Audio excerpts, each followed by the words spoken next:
पहेली, महिलाओं के लिए सबसे भरोसेमंद औषधि एविल टॉनिक। रिवर्स पलायन पर सियासत से सीएम बोले, योजनाओं से गांव मजबूत हो रहे हैं। कांग्रेस ने किया पलटवार, कहा सरकारी दावे जमीनी स्तर पर बेअसर।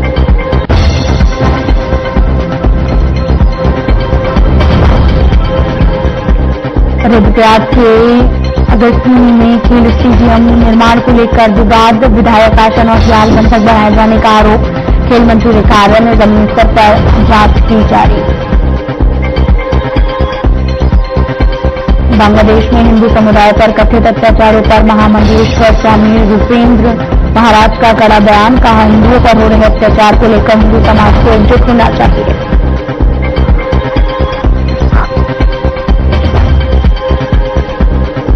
उत्तराखंड में बीजेपी द्वारा पूर्व सीएम हरीश रावत का एआई जनरेटेड वीडियो शेयर करने पर सियासत गरमाई। हरीश रावत ने झूठा नैरेटिव तुरंत हटाने और सार्वजनिक रूप से माफी मांगने की मांग।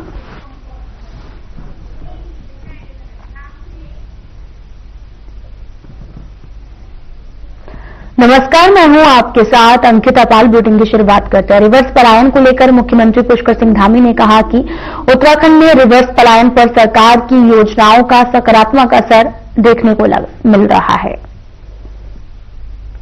और आपको यह भी बताते चलें कि लोग दोबारा गांवों की ओर लौट रहे हैं। उन्होंने ये भी कहा कि स्वरोजगार योजना, होम स्टे और शीतकालीन पर्यटन से भी ग्रामीण अर्थव्यवस्था को मजबूती मिली है। कांग्रेस के पूर्व प्रदेश अध्यक्ष करण माहरा ने सरकार के दावों को नकारते हुए कहा कि रिवर्स पलायन कोरोना की मजबूरी थी और योजनाएं जमीनी स्तर पर बेअसर रही।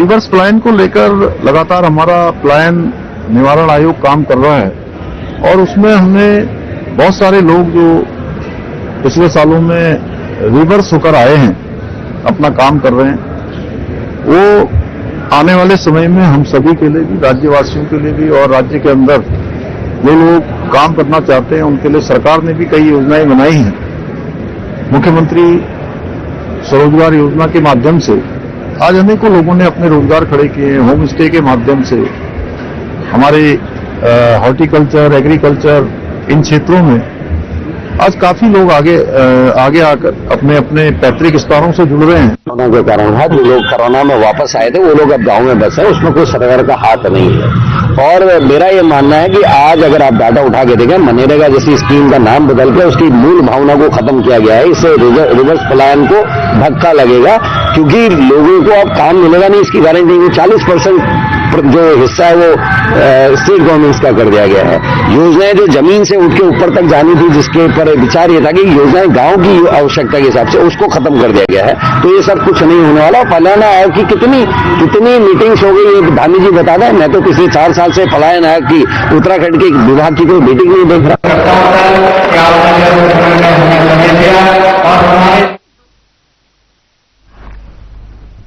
उत्तराखंड के मुख्यमंत्री पुष्कर सिंह धामी ने नई दिल्ली में बीजेपी के राष्ट्रीय कार्यकारी अध्यक्ष नितिन नवीन से शिष्टाचार भेंट की है। और इस दौरान मुख्यमंत्री ने नितिन नवीन को भी हाल ही में मिले नए दायित्व के लिए बधाई भी दी है, शुभकामनाएं दी। मुख्यमंत्री धामी ने आपको बताते चले कि कहा कि पार्टी नेतृत्व में उन्हें जो जिम्मेदारी सौंपी है उसके माध्यम से संगठन को अधिक मजबूती मिलेगी।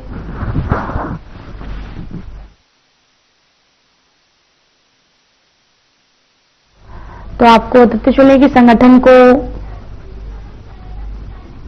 मजबूती मिली है। सीएम धामी ने नितिन नवीन से मुलाकात की, जिसके तस्वीरें आपको दिखा रहे हैं, जहां पर सीएम धामी नजर आ रहे हैं। बीजेपी के राष्ट्रीय कार्यकारी अध्यक्ष को उन्होंने बधाई दी है और साफा पहन के उनका स्वागत किया और कहा कि संगठन को लगातार और भी ज्यादा ऐसे ही मजबूती मिलती रहेगी। नितिन नवीन से मुलाकात करने के लिए यहां पर मुलाकात हुई है। नितिन नवीन और सीएम धामी की मुलाकात जो है वो हुई है, जिसकी तस्वीरें आपको दिखा रहे हैं, जहां पर बीजेपी के राष्ट्रीय कार्यकारी अध्यक्ष को बधाई दी है। दरअसल भारतीय जनता पार्टी के वरिष्ठ नेता नितिन नवीन और उत्तराखंड के मुख्यमंत्री पुष्कर सिंह धामी के बीच में यह मुलाकात राजनीतिक रूप से भी काफी ज्यादा अहम मानी जा रही है। उत्तराखंड में कड़ाके की ठंड और शीतलहर का असर लगातार बढ़ रहा। मुख्यमंत्री पुष्कर सिंह धामी ने सभी जिलाधिकारियों को अलर्ट रहने, आवश्यक व्यवस्थाएं सुनिश्चित करने के निर्देश दिए। मुख्यमंत्री ने कहा कि पर्वतीय जिलों में बर्फबारी की संभावनाएं वाले क्षेत्र में लोक निर्माण विभाग, अन्य एजेंसियों को जेसीबी मशीन, पर्याप्त मैन पावर तैनात करके किया जाए और साथ ही रैन बसेरों में सुविधाएं बढ़ाने, जरूरतमंदों को राहत पहुंचाने के निर्देश दिए गए। पुष्कर सिंह धामी ने कहा कि जन सुरक्षा सर्वोच्च प्राथमिकता है, किसी भी स्तर पर लापरवाही बर्दाश्त नहीं की जाएगी।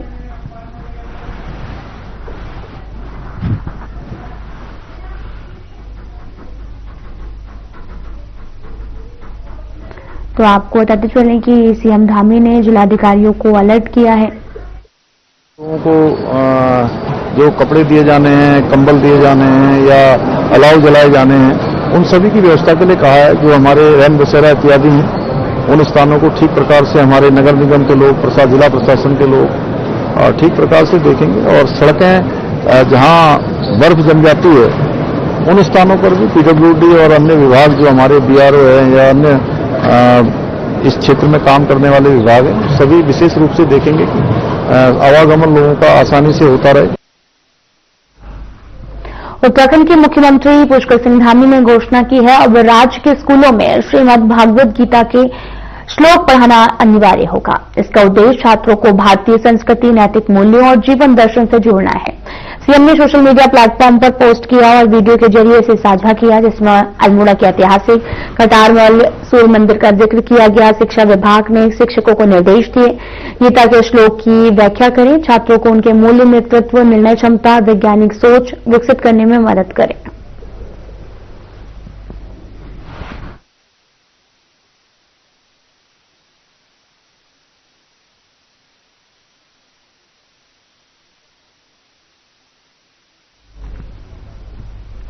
केंद्रीय सड़क परिवहन मंत्री अजय टम्टा अल्मोड़ा पहुंचे हैं। इस दौरान उन्होंने स्थानीय स्टेडियम में सांसद खेल महाकुंभ की तैयारियों का निरीक्षण किया। साथ ही उन्होंने इस खेल कुंभ में चारों जनपदों से आए हुए खिलाड़ियों से मुलाकात की है और साथ ही खेल कुंभ में कई प्रतियोगिताओं के लिए 900 प्रतिभागी भाग लेंगे। उद्घाटन मुख्यमंत्री पुष्कर सिंह धामी करेंगे और साथ ही बताया कि प्रधानमंत्री नरेंद्र मोदी के प्रयास से देश भर में सांसद खेल कुंभ का आयोजन किया जा रहा है।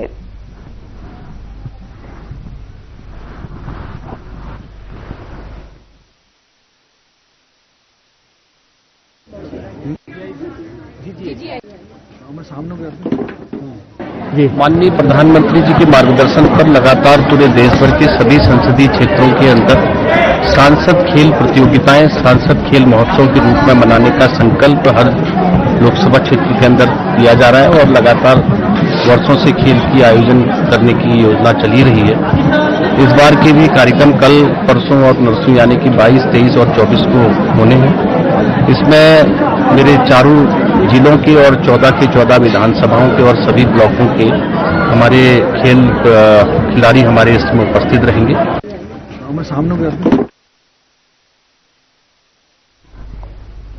रुद्रप्रयाग के अगस्त्यमुनि में खेल स्टेडियम के निर्माण को लेकर विवाद सामने आया।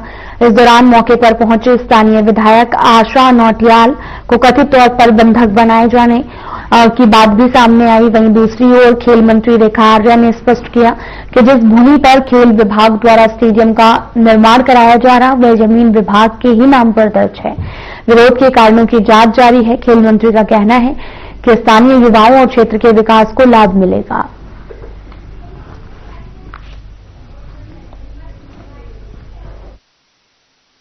देखिए, बातें तो वहां पर कई प्रकार की हो सकती हैं, लेकिन चूंकि वो भूमि, अभी मैंने जो जानकारी ली है, भूमि तो खेल विभाग के नाम पे ही है और जब ये भूमि कोई आज की ली हुई भूमि भी नहीं है जो मेरे संज्ञान में है, भूमि बहुत लंबे समय से थी और वहां की भावनाओं के अनुरूप ही उसे स्टेडियम के रूप में कन्वर्ट भी किया गया था और वहां पर जो बच्चे स्पोर्ट्स में अच्छा कर रहे हैं उनके लिए, अच्छा हमारे खेल प्रेमियों के लिए, उनके लिए आवश्यक भी है। स्टेडियम कई पर्पज से काम आते हैं, चाहे वो लोगों के टहलने के पर्पज से हो, फौज की तैयारी के परिप्रेक्ष्य में हो।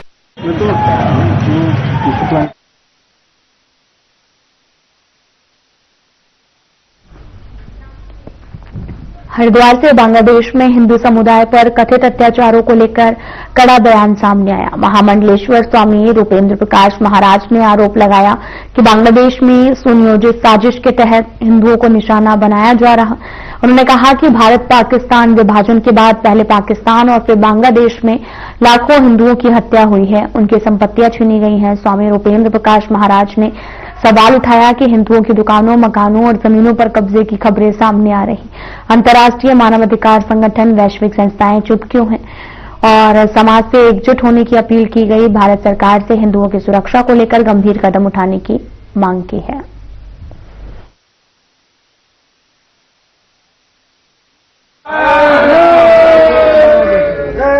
देखिए, बांग्लादेश में सुनियोजित षड्यंत्र के तहत वहां के हिंदुओं को समाप्त करने का काम किया जा रहा है। ये भारत और पाकिस्तान के विभाजन से लेकर अभी तक लाखों हिंदुओं का कत्लेआम पहले पाकिस्तान में किया गया, फिर पाकिस्तान से ही अलग राज्य हुआ, बांग्लादेश राष्ट्र हुआ। उत्तराखंड बीजेपी के ऑफिशियल पेज पर पूर्व सीएम हरीश रावत का एआई जनरेटेड वीडियो शेयर किया गया है, जिसको लेकर सियासत भी गर्मा गई है। इस पर अब हरीश रावत का बयान सामने आया है। हरीश रावत ने आक्रोश व्यक्त करते हुए कहा कि क्या अब राजनीति में भी सच की कोई जगह नहीं बची। हरीश रावत ने कहा कि मैं बीजेपी के लोगों से कहना चाहता हूं कि वे अपने झूठ के लिए राज्य की जनता से माफी मांगे। उन्होंने कहा, सोशल मीडिया पर मेरे विरुद्ध आर्टिफिशियल इंटेलिजेंस का सहारा लेकर जो झूठा नैरेटिव गढ़ने का दुष्प्रयास किया जा रहा, अगर उसे तुरंत डिलीट नहीं किया गया तो सार्वजनिक रूप से वापस नहीं लिया गया तो ये बीजेपी और कथाकथित धाकर धामी की असलियत को उजागर करता है।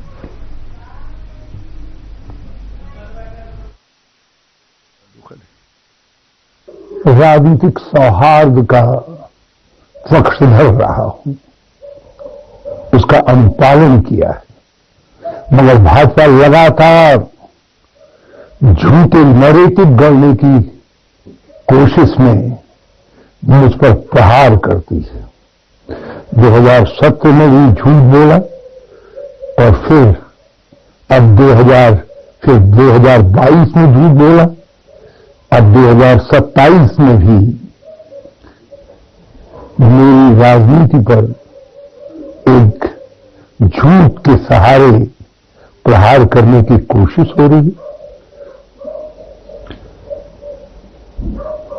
मैं भाजपा के लोगों से कहना चाहता हूं कि भाजपाइयों, अपने झूठ के लिए राज्य के लोगों से माफी मांगो।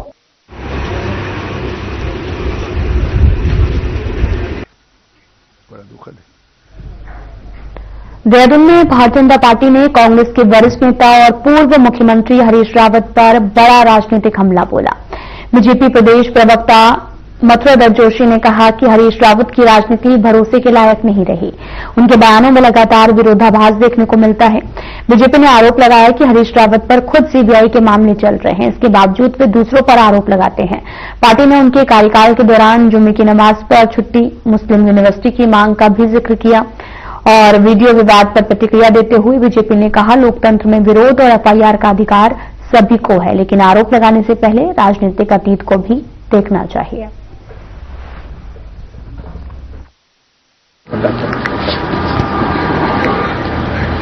देखिए, हरीश रावत जी कब क्या कहेंगे, कहां क्या करेंगे, कब किसका साथ छोड़ेंगे, कब किसको छोड़ेंगे, ये उनकी राजनीति का कुछ पता नहीं चलता है। एक बात। दूसरी बात है कि खुद ही सीबीआई के केस उन पर चल रहे हैं।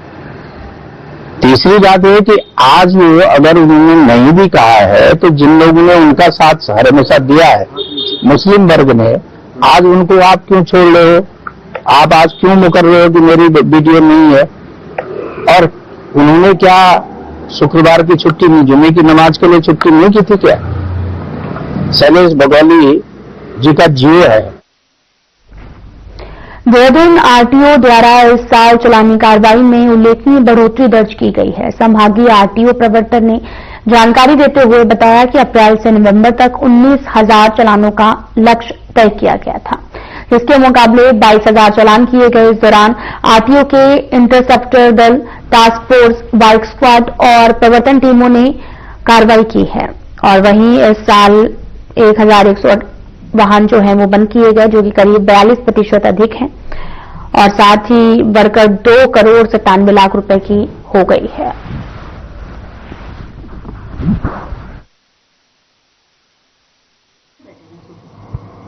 अभी बारिश नहीं हो रही है लेकिन रात जब भी कोई रोड एक्सीडेंट होता है उसके लिए डिस्ट्रिक्ट लेवल पर रोड सेफ्टी कमेटी बनी हुई है और स्टेट लेवल पर लीड एजेंसी बनी हुई है, जिसके की परिवहन विभाग ही नोडल है।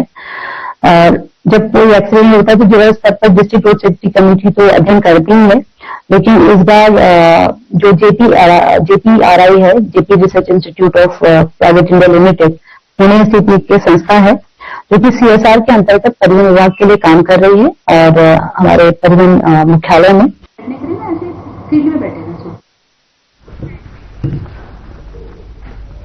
पौड़ी जनपद की ग्राम पंचायत चवद में एक बार फिर से ग्रामीणों को मानव वन्य जीव संघर्ष की आशंका सताने लगी है। ग्राम प्रधान शंकर प्रसाद नौटियाल के साथ बीजेपी मंडल अध्यक्ष पौड़ी नगर शैलेंद्र नौटियाल, अमन नौटियाल सहित कई लोगों ने गढ़वाल वन प्रभाग के DFO से मुलाकात कर एक ज्ञापन सौंपा, नाराजगी जताई और साथ ही कहा कि जो ठीक से काम नहीं कर रहे हैं, उन्होंने चवद समेत गुलदार प्रभावित क्षेत्रों में सभी पिंजरे लगाए जाने की मांग की।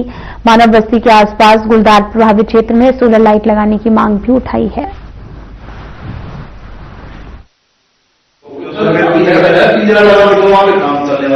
कुत्ता बंद कर देना वो 8:15 बजे हमारे गांव में गुलदार की भयंकर बैठक थी और मतलब उसमें पूरे गांव में ऐसा आतंक पूरे गांव में ऐसा आतंक मचाया कि मुझे आज पूरा DFO साहब से मिलना है और हमने बोला है कि पिंजरे लगाए जाए, पिंजरे की गश्त बढ़ाई जाए और सिपाही दल बना दिया। तो DFO साहब ने आश्वासन दिया कि जल्दी इस पर कार्रवाई होगी और निश्चित रूप से अगर कार्रवाई नहीं होती तो अगले विगत 2-3 दिन में मैं स्वयं अनशन पे बैठने को तैयार हूँ। बाघ के समय में जो पिछली बार जो हमला हुआ था उसके तुरंत 10 दिन बाद जो है बाघ जो है फिर दोबारा दिखाई दे रहा है, लेकिन बाघ इतनी तेजी से चल रहा है कि मिनटों में एक जगह से दूसरी जगह पहुंच जा रहा है।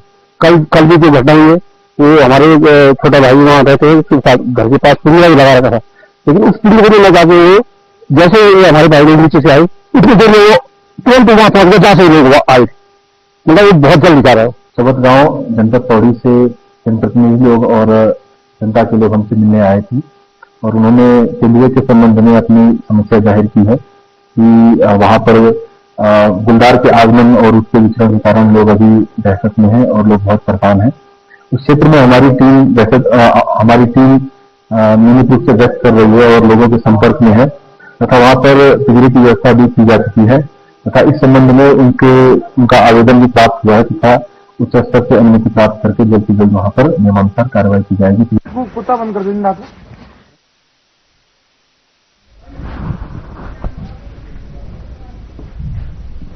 नैनीताल के हल्द्वानी के मुखानी चौराहे स्थित राधिका ज्वेलर्स शॉप पर चोरों ने लगभग 1 करोड़ रुपए की ज्वेलरी चोरी की वारदात को अंजाम दिया। वहीं आरोपियों ने बगल की दुकान किराए पर लेकर दीवार तोड़कर ज्वेलरी शॉप में सेंधमारी की है और शॉप के मालिक नवनीत शर्मा ने बताया कि शुक्रवार को दुकान बंद कर घर चले गए थे। शनिवार को दुकान बंद पाई गई और सुबह दुकान के शटर उठाने का सामान बिखरा हुआ था। चांदी सोने के आभूषण गायब थे। चोरों ने गैस कटर से तिजोरी काटने की कोशिश की, लेकिन वे सफल नहीं हो पाए।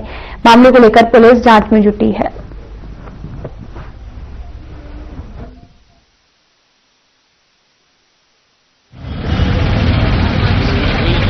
फिलहाल की जो वादी है श्री रजत शर्मा जी, इनके द्वारा सूचना दी गई थी, तो उस पर हम लोगों ने अभी निरीक्षण किया है घटनास्थल का और इसमें जो अभी सामान की लिस्ट है अभी वो अपनी प्रिपेयर कर रहे हैं उसमें और इसमें अभी तहरीर दे रहे हैं, उसमें अभियोग पंजीकृत करके इसके अनावरण के प्रयास किए जा रहे हैं और इसमें टीमें ऑलरेडी हम लोगों ने गठित कर दी है। FSL टीम भी मौके पे है और हम लोग जो डॉग स्क्वाड है उसको भी हम लोगों ने बुलाया है।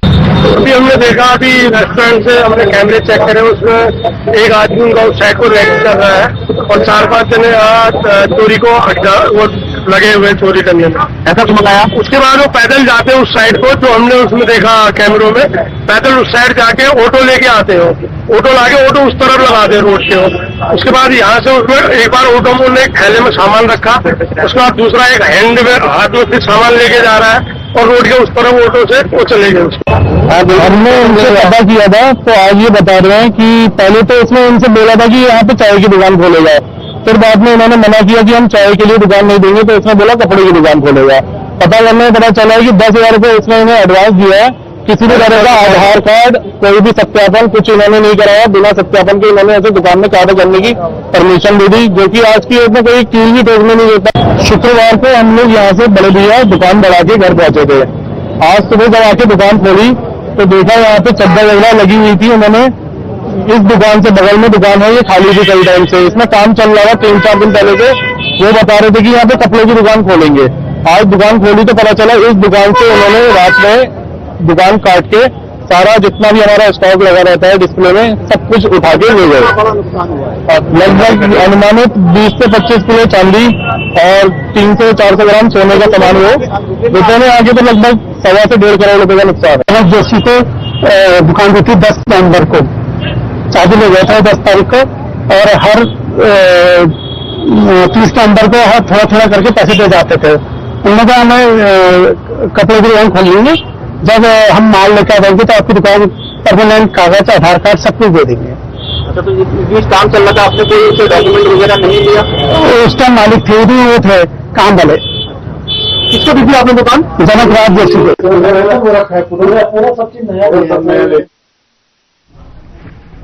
टनकपुर नगर पालिका परिषद द्वारा शारदा नदी के नजदीक लंबे समय से की जा रही अवैध ठोस कचरा डंपिंग का गंभीर मामला अब एनजीटी तक पहुंच गया है। आरटीआई और मानवाधिकार कार्यकर्ता विनय शुक्ला ने इस संबंध में एनजीटी की प्रिंसिपल बेंच नई दिल्ली एवं उत्तराखंड जोनल बेंच में विस्तृत शिकायत दाखिल कर पर्यावरणीय कानून के घोर उल्लंघन का आरोप लगाया। शिकायत में कहा गया कि नगर पालिका द्वारा नदी किनारे खुलेआम कचरा डाले जाने से जल प्रदूषण, दुर्गंध, मच्छरों का प्रकोप, संक्रामक बीमारियों का खतरा और पारिस्थितिकी तंत्र का विनाश हो रहा है।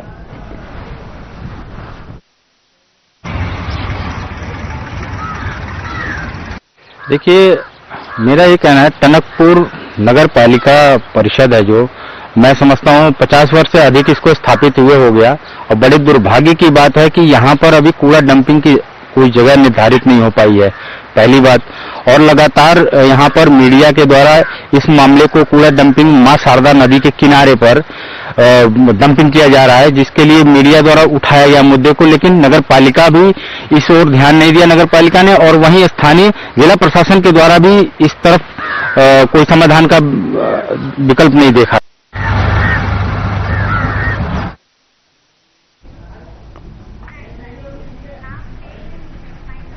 फिलहाल वीडियो में इतना ही। नमस्कार।